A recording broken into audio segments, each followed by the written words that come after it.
ಕರ್ನಾಟಕ ರಾಜ್ಯದ ಬಲಗೈ ಹೊಲೆಯ ಸಂಬಂಧಿ ಜಾತಿಗಳ ಒಳ ಮೀಸಲಾತಿ ಹೋರಾಟ ಸಮಿತಿ ವತಿಯಿಂದ ಇದೇ ತಿಂಗಳು 23ರಂದು ಬೆಳಗ್ಗೆ 11:30 ಬೆಂಗಳೂರಿನ ವಸಂತನಗರದಲ್ಲಿರುವ ಡಾಕ್ಟರ್ ಬಿ.ಆರ್. ಅಂಬೇಡ್ಕರ್ ಭವನದಲ್ಲಿ ರಾಜ್ಯ ಮಟ್ಟದ ಬೃಹತ್ ಸಭೆಯನ್ನು ಹಮ್ಮಿಕೊಳ್ಳಲಾಗಿದ್ದು, ಈ ಕಾರ್ಯಕ್ರಮಕ್ಕೆ ಬೀದರ್ ಜಿಲ್ಲೆಯ ಜನರು ಹೆಚ್ಚಿನ ಸಂಖ್ಯೆಯಲ್ಲಿ ಭಾಗಿಯಾಗಬೇಕೆಂದು ಕರ್ನಾಟಕ ರಾಜ್ಯ ಬಲಗೈ ಹೊಲೆಯ ಸಂಬಂಧಿತ ಜಾತಿಗಳ ಒಳ ಮೀಸಲಾತಿ ಹೋರಾಟ ಸಮಿತಿಯ ಔರಾದ್ ತಾಲೂಕು ಘಟಕದ ಸಲಹೆಗಾರ ರತ್ನದೀಪ್ ಕಸ್ತೂರಿ ಅವರು ಕರೆ ನೀಡಿದರು.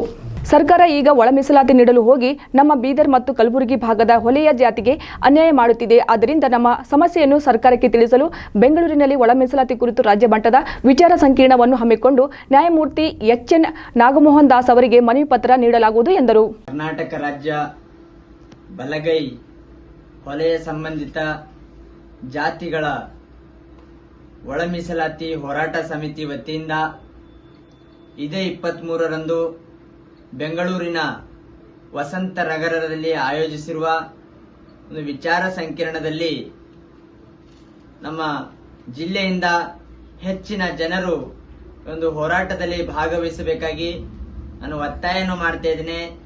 ಏಕೆಂದ್ರೆ ಒಳ ಮೀಸಲಾತಿ ಜಾರಿ ವಿಚಾರವಾಗಿ ರಾಜ್ಯ ಸರ್ಕಾರ ನಿವೃತ್ತ ನ್ಯಾಯಮೂರ್ತಿಗಳಾದಂತಹ ನಾಗಮೋಹನ್ ದಾಸ್ ರವರ ಒಂದು ಏಕಸದಸ್ಯ ವಿಚಾರಣಾ ಆಯೋಗವನ್ನು ರಚಿಸಿದೆ.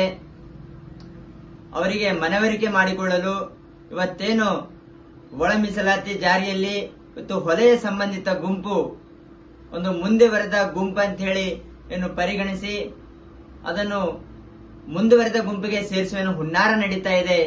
ಇದನ್ನು ಖಂಡಿಸಿ ಇವತ್ತು ಬಲಗೈ ಸಂಬಂಧಿತ ಹೊಲೆಯ ಒಂದು ಸಮಾಜವು ಕೂಡ ಇನ್ನೂ ಕೂಡ ಒಂದು ಬಹಳಷ್ಟು ಒಂದು ಸಂಕಷ್ಟದಲ್ಲಿದೆ.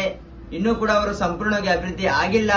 ಅವರಿಗೂ ಕೂಡ ಒಂದು ಭಾಗ 2ರಲ್ಲಿ ಸೇರಿಸಬೇಕು ಅಂತಕ್ಕಂಥ ಒಂದು ನಿಟ್ಟಿನಲ್ಲಿ ಇದೇ 23ರಂದು ಬೆಂಗಳೂರು ಚಲೋ ಏನು ಆಂದೋಲನ ನಡೀತಾ ಇದೆ.